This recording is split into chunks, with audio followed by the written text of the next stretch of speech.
ये बहुत बढ़िया शेयर है और वहां तक के गया था, लेकिन एक माध्यम होता है कि अपने प्रॉफिट की मंशा भी हमें देखनी चाहिए। जो वित्त वर्ष 2023 के लिए जो अब तक के कुल मिलाकर 75 रुपए करीब का इसने डिविडेंड दे दिया है और करीब 296 करोड़ रुपए LIC को यहां से मिलने की भी उम्मीद है। इस तरीके से जितनी कंपनियों से कहीं ना कहीं जो है ना हिंदुस्तान जिंक मुझे जो है कमजोर लग रहा है। क्यों लग रहा है कमजोर? क्योंकि इनके पास जो भी नगद भंडार था वो लाखों करोड़ों और करोड़ों रुपए के रोज के अपने प्रॉफिट दिखाता है ना, तो वो आपको क्यों वो मंत्र बताएगा? सर बॉर्डर में लड़ाई होगी, इफेक्ट किस पे पड़ेगा? शेयर मार्केट पे पड़ेगा। बाहर युद्ध होगा, इफेक्ट किस पे पड़ेगा? शेयर मार्केट पे पड़ेगा। फेडरल रिजर्व कैसे केस आते जा रहे हैं, ये ज़्यादा से ज़्यादा फैल रहा है, तो तभी तो इतनी बड़ी उच्च स्तरीय बैठक हो रही, ये दिशा दे रही है।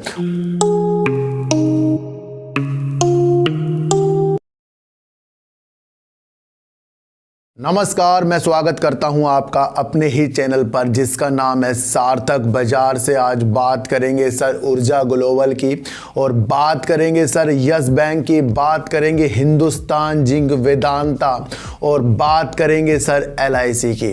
इन सब की बात करने से पहले मैं आपको एक चीज़ बता दूं कि हमारे देश के प्रधानमंत्री ना कोरोना जो वायरस फैलता जा रहा है उसकी हाई मीटिंग यानी कि उच्च स्तरीय बैठक की अध्यक्षता कर रहे हैं अभी। यानी कि कहीं ना कहीं जिस तरीके से 6 राज्यों में पहले से ही केंद्र ने जिस तरीके से वहाँ पर कोरोना वायरस बढ़ रहे थे उसके लिए उन्होंने पूरा मालूमात की थी, तो अब जो हमारे देश के प्रधानमंत्री बिल्कुल उच्च स्तरीय बैठक कर रहे हैं, तो ये क्या चीज़ दर्शा रहा है? कहीं ना कहीं कोरोना जो है लगता है हमें जिस तरीके से केस आते जा रहे हैं ये ज़्यादा से ज़्यादा फैल रहा है, तो तभी तो इतनी बड़ी उच्च स्तरीय बैठक हो रही, ये दिशा दे रही है और इस दिशा को आपको समझना पड़ेगा। अब लोग कह रहे सर कोरोना के बारे में क्यों बता रहे हो?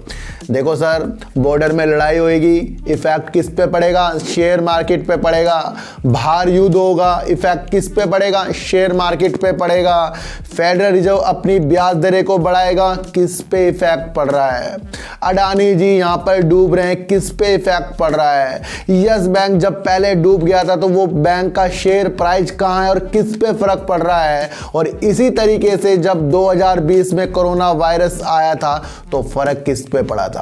किसी ने सोचा नहीं होगा कि घर के अंदर इतने महीने तक हम कैद हो जाएंगे, सोचा था कभी? तो ये उस चीज़ के लिए मीटिंग हो रही है, तो ये तो आपको अपना भी अनुसार देखना पड़ेगा। एक चीज़ मैं आपको और बताऊं, जिस तरीके से लोग कहते हैं सर कोई अच्छा सा इंस्टीट्यूट बता दो जहां हम पैसे देकर पैसा कमा लें, यानी कि उससे कुछ सीख लें और जिस तरीके से उनके सूत्र होते हैं, उनके उपाय होते हैं, उस उपाय को कर हम भी उस तरीके से फ्यूचर ऑप्शन में इंट्राडे में पैसा कमा लें।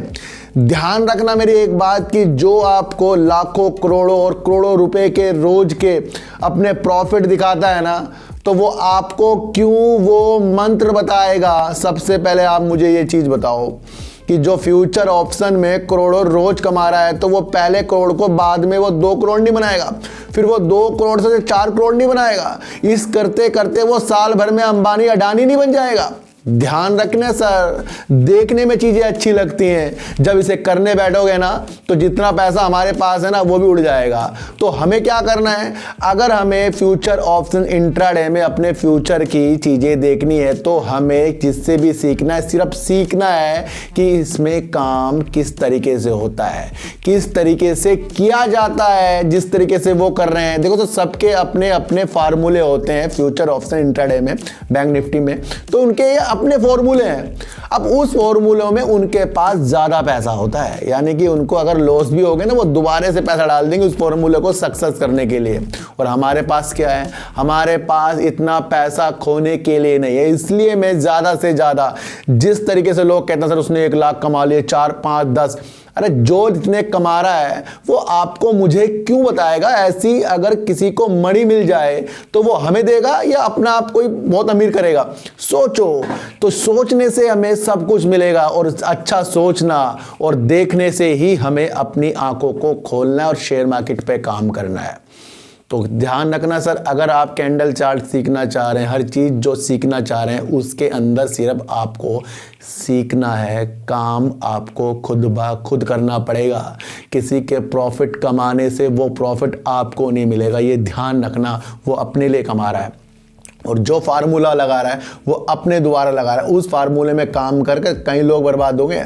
फिर कई लोग कहते हैं सर उसकी फीस दे दी थी, उसने मुझे बर्बाद कर दिया। तो अपने ऊपर विश्वास, काम के प्रति विश्वास, और अगर ज़्यादा हम सक्सेस नहीं हो पा रहे हैं इंट्राडे ऑप्शन में, तो ध्यान रखना सिर्फ इन्वेस्टिंग में काम कर लो और दूसरा काम भी पकड़ कर चलो। ये बात मैं इसलिए बता रहा हूँ कि जिस तरीके से मैं आपको इन्वेस्टमेंट करने के लिए प्रेरित करता हूँ, ना कि शेयर खरीदने के लिए, क्योंकि मैं शेयरों की साइकोलॉजी न्यूज़ बताता हूँ और उस अनुसार ही आपको काम करना पड़ेगा। ये चीज़ें जो होती हैं जो मैं आपको सिखा रहा हूँ, मैंने आपको ये नहीं कहा कि आप करोड़पति बन जाओगे, लेकिन मैं आपको एक चीज़ सिखा रहा हूँ कि हमें काम किस तरीके से न्यूज़ के अनुसार सीखा जाएगा और क्यों न्यूज़ जो है शेयरों पे इफ़ेक्ट डाल देती है। तो हल्के हल्के प्रॉफिट भी अगर हम आते रहे तो हम बहुत दूर तक जाएंगे ही जाएंगे, ये आपको समझकर चलना पड़ेगा। वेदांता को है ज़्यादा से ज़्यादा पैसों की ज़रूरत और इस पैसों को ज़रूरत पूरा करने के लिए अनिल अग्रवाल जो वेदांता के चेयरमैन हैं और जो हिंदुस्तान जिंक का भी देख रेख नेतृत्व करते हैं, तो हिंदुस्तान जिंक ने सर 26 रुपए का डिविडेंड दे दिया है। अब इस 26 रुपए के डिविडेंड से वेदांता को करीब 7,132 करोड़ रुपए डिविडेंड के माध्यम से मिल जाएंगे। हिंदुस्तान जिंक जो है 31 मार्च को रिकॉर्ड डेट रख रहा है और 20 अप्रैल को ये पैसा अकाउंट तक डालने की कोशिश में लग जाएगा, यानी 26 रुपए का डिविडेंड दे रहा है। ये चौथा डिविडेंड जो है हिंदुस्तान जिंक दे रहा है, जो वित्त वर्ष 2023 के लिए, जो अब तक के कुल मिलाकर 75 रुपए करीब का इसने डिविडेंड दे दिया है। पिछले बार जो इसने डिविडेंड दिया था 13, 15, 50 और 21 रुपए और अब 26 रुपए का दे रहा है। तो इससे कहीं ना कहीं जो है ना हिंदुस्तान जिंक मुझे जो है कमजोर लग रहा है। क्यों लग रहा है कमजोर? क्योंकि इनके पास जो भी नगद भंडार था वो लाभांश के द्वारा बाहर निकल रहा है, यानी कि हिंदुस्तान जिंक जो अपना डिविडेंड बांट रहा है तो वो नगद में तो पैसा सबको देगा ना, क्योंकि इसके अंदर प्रमोटर भी पैसा कमाते हैं, निवेशक भी पैसा कमाते हैं। तो ध्यान रखना कि अगर डिविडेंड बाहर निकल रहा है फिर 26 रुपए का दे रहा है, तो कहीं ना कहीं तेजी के बाद गिरावट आने की मंशा हिंदुस्तान जिंक में आपको बनाकर रखनी चाहिए, क्योंकि इसके अंदर से जो नगद भंडार है वो बाहर निकल रहा है। तो यहाँ पर वेदांता सही हो रहा है, क्योंकि वेदांता चाहता है कि वो अपनी वैश्विक स्तर की जो भी संपत्तियां इनमें उसे वो हिंदुस्तान जिंक को बेचना चाह रहा है, लेकिन इसके लिए सरकार जो है ना वो चाह रही है कि इससे कहीं ना कहीं उनका जो हिस्सेदारी सरकार को बेचनी है उसमें प्रॉब्लम आ जाएगी, इसलिए वो इसके विरोध कर रही है। लेकिन अगर आपको देखने को मिले कि हिंदुस्तान जिंक जो है जिंक के क्षेत्र में उत्पादन करने में विश्व में दूसरे नंबर के रूप में आता है और जो चांदी का उत्पादन करने के लिए विश्व में 6ठे नंबर पे आता है हिंदुस्तान जिंक। तो ये कंपनी हम किसे खराब नहीं कह सकते, क्योंकि इसका जो नेतृत्व कर रही है वेदांता के चेयरमैन ही कर रहे हैं। तो आगे जाके जिस तरीके से 6% का हिस्सा और लेने की बात वेदांता हिंदुस्तान जिंक में कर रहा है वो भी पूरी होएगी, क्योंकि अभी जो इसके अंदर वेदांता का इसके अंदर स्टेक है वो करीब 64.92% करीब का है। तो अब ये इसको 6% और लेगी तो उसको बढ़ाएगी, तो कहीं ना कहीं जो ये पैसा बाहर निकल कर जा रहा है इससे हिंदुस्तान नीचे थोड़ा सा देख लेना चाहिए आपको, और थोड़ा सा आपको अपनी जो अभिलाषा है आगे की तरफ वेदांता पे लंबे समय के लिए टिकना चाहिए, क्योंकि उसको ज़्यादा से ज़्यादा पैसा डिविडेंड के माध्यम से बाहर निकलते हुए मिला है। LIC जिस तरीके से देश में यानी भारत में 44 ट्रिलियन की संपत्ति के साथ जो सबसे बड़ा टॉप का संस्थागत निवेशक है, यानी कि आपको पता है कि LIC जिस तरीके से हर कंपनी में अपना निवेश कर बैठती है और कहीं ना कहीं उससे वो लाभ कमाती है। जिस तरीके से आपको अभी अडानी के शेयरों में इन्वेस्ट करता हुआ जो LIC को दिखाया गया कि डूब रहा है, ये है वो है, तो उसने सर वेदांता की जो कंपनी है हिंदुस्तान जिंक उसके अंदर भी अपना इन्वेस्टमेंट कर रखा है सर। तो अब इसका जो पात्र होगा डिविडेंड का LIC भी होगा, ये आपको समझकर चलना पड़ेगा। और करीब 296 करोड़ रुपए LIC को यहाँ से मिलने की भी उम्मीद है। इस तरीके से जितनी कंपनियों में भी LIC अपनी नियम के अनुसार जो इन्वेस्टमेंट करती है बिल्कुल देख रेख के हिसाब से करती है। तो जब कंपनी हमारी LIC इस तरीके का निवेश अधिकतर कंपनियों में करके रख रखी है तो हमारा जो निवेश LIC में वो ऑटोमेटिकली हमें सेफ रख रहा है, क्योंकि LIC ने अच्छी कंपनियों में अपना निवेश करके रखा है, फिर उससे डिविडेंड भी आता है, उससे समय समय पर LIC जो है अपना स्टेक को भी सेल करती है। तो निश्चित होकर सर LIC में हमें बैठना चाहिए, क्योंकि एक दर्शा रहा है कि इसका जो व्यू है लंबा है लेकिन सेफ है। हमें सेफ चीज़ों को भी अपने ऊपर प्रस्तुत करना पड़ेगा। तो 200 करोड़ रुपए का डिविडेंड LIC को भी मिल गया है। एक न्यूज़ जो बहुत तेजी के साथ अच्छी निकल कर आ रही है कि LIC जो है अब ना ग्रीन बॉन्ड पे अपना निवेश करने का मन बना रहा है, यानी कि कहीं ना कहीं वो अपनी राह ग्रीन बॉन्ड के अंदर देख रहा है। ग्रीन बॉन्ड एक तरीके का धन जुटाने का एक जारी पत्र होता है, जिसके अनुसार निश्चित ही ये आय पत्र के रूप में स्वीकार किया जाता है, यानी कि निश्चित है। तो इसके अंदर जिस तरीके से पर्यावरण हो गया, जलवायु हो गया, पर्यावरण परियोजना होगी, उसके लिए जो ये वैश्विक स्तर पर ये निवेश की एक स्थान उठता जा रहा है, तो इसे ग्रीन बॉन्ड कहते हैं। तो इसके अंदर हमारा LIC अपनी निवेश की स्थिति को देखना चाह रहा है, यानी कि ग्रीन बॉन्ड में वो निवेश करना चाह रहा है। तो बहुत पॉजिटिव संकेत के साथ सर LIC को आपको देख लेना चाहिए। जिस तरीके से ऊर्जा ग्लोबल हमें सर बैटरियों की रख रखाव, बैटरियों में काम करता हुआ, और ई-रिक्शा जिस तरीके से ये अपनी बैटरियां उसके अंदर लगाता है, और कहीं ना कहीं स्ट्रीट लाइट जिस तरीके से होती है, सोलर पैनल, सोलर पे काम करता हुआ, तो ये सारा का सारा जो ऊर्जा ग्लोबल है हमें अच्छा सा ग्रीन एनर्जी का शेयर लग रहा है, जो छोटे छोटे इक्विपमेंट्स बनाकर भी अपनी लाइट की सुविधा जो देता है सोलर के माध्यम और बैटरी के माध्यम से देता है। तो कहीं ना कहीं ये शेयर जो है हमें बहुत अच्छा लगा था बीच में, जिस तरीके से ये ऊपर की तरफ भी जा रहा था, लेकिन वहीं पर ही मैंने आपको सबको सावधान किया था कि भाई इतनी जल्दी इतना छोटा शेयर ऊपर जाने की मंशा हमें बिल्कुल भी नहीं देख लेनी चाहिए।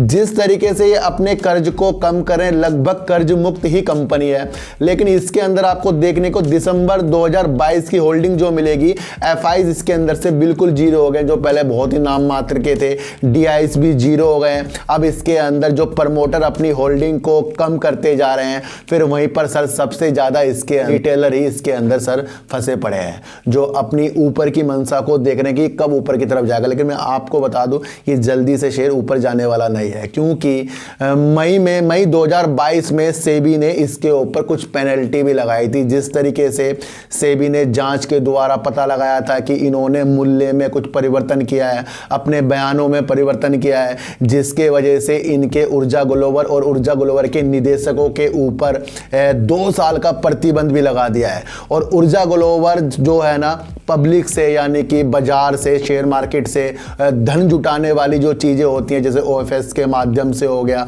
तो ये राइट इशू के माध्यम से हो गया, इस पर भी प्रतिबंध लगा हुआ है सेबी के माध्यम से। तो कहीं ना कहीं सेबी ने जिस तरीके से इनके ऊपर पहले पेनल्टी लगाई थी, फिर इसको कह दिया था कि भाई जल्दी से जल्दी आपको ना सेंस को अपने खुलासे के लिए प्रमाणिकता का प्रमाण पत्र देना होगा, यानी कि कहीं ना कहीं इनके ऊपर जिस तरीके से शेयर प्राइस को ऊपर ले जाना, उस पर हेरा फेरी करना, बयानों से पलटना, बयानों में कुछ चीजें करना, तो ये सारी चीजें इसके साथ लगी हुई है। और इसे देखते हुए कहीं ना कहीं सेबी ने इसके निदेशक और ऊर्जा ग्लोबल के ऊपर 2 साल तक का प्रतिबंध लगा रखा है सेबी ने। तो इसी चीज में आपको शेयर गिरते हुए दिखाई दिया है।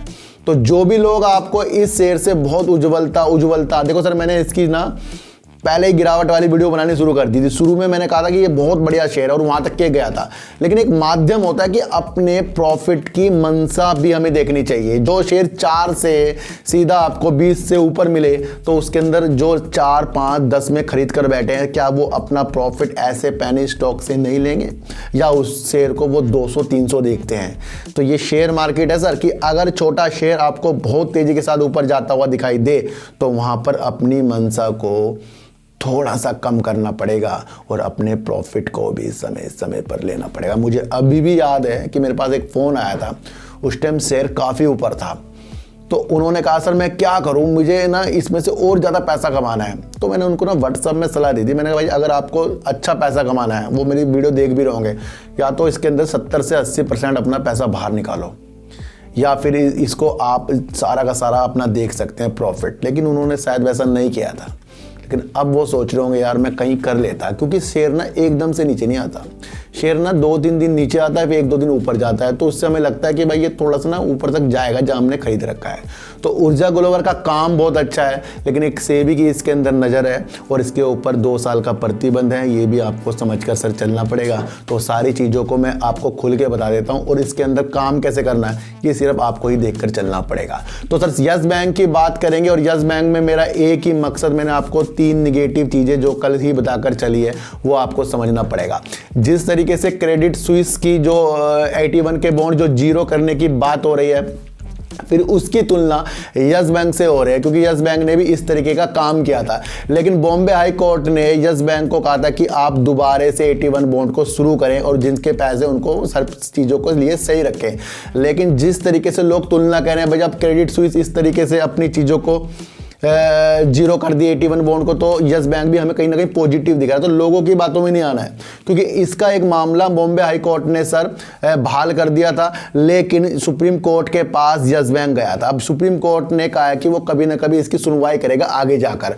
तो हमें ये नहीं देखना चाहिए कि दूसरे देश ने ये कर दिया तो वो हमारे देश के साथ भी होगा, क्योंकि यहाँ के नियम अलग होते हैं और वहाँ के नियम अलग होते हैं। तो इस तरीके से भी आपको यस बैंक देखना चाहिए, किसी के साथ इसकी तुलना ना करो। और जिस तरीके से आज इसके अंदर बड़े बड़े सर निवेशकों ने इसके अंदर अपनी खरीदारी की है, बात है लाजमी कि उस खरीदारी से इफेक्ट क्या पड़ना पड़ेगा। काफ़ी लोग सोचेंगे कि जो इतनी खरीदारी आज इसके अंदर हुई है, क्या इसके अंदर तेजी ला सकती है। देखो सर, जो भी इतने लाखों शेयरों को खरीद रहा है, बार बार खरीद रहा है, तो हो सकता है कि आगे जाकर इसके अंदर तेजी आए, और ये भी हो सकता है कि वो तेजी फिर इसके अंदर से बाहर भी निकले जब ये बैंक इसके अंदर से बाहर निकलेंगे, और जब इसके अंदर से व्यक्तिगत निवेशक भी बाहर निकलेंगे तो कोई इसका फ़ायदा भी उठा सकता है। मैंने कहा ना कि अगर तेजी की ट्रेन में हमें बैठना है तो वहाँ पर हमें अपना प्रॉफिट देखना पड़ेगा। जो आज की खरीदारी इतनी ज़्यादा लाखों यस बैंक में हुई है,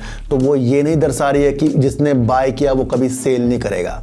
हो सकता है वो आगे जाकर भी सेल कर सकता है, जिस तरीके से यस बैंक थोड़ा तेज़ी दिखाए।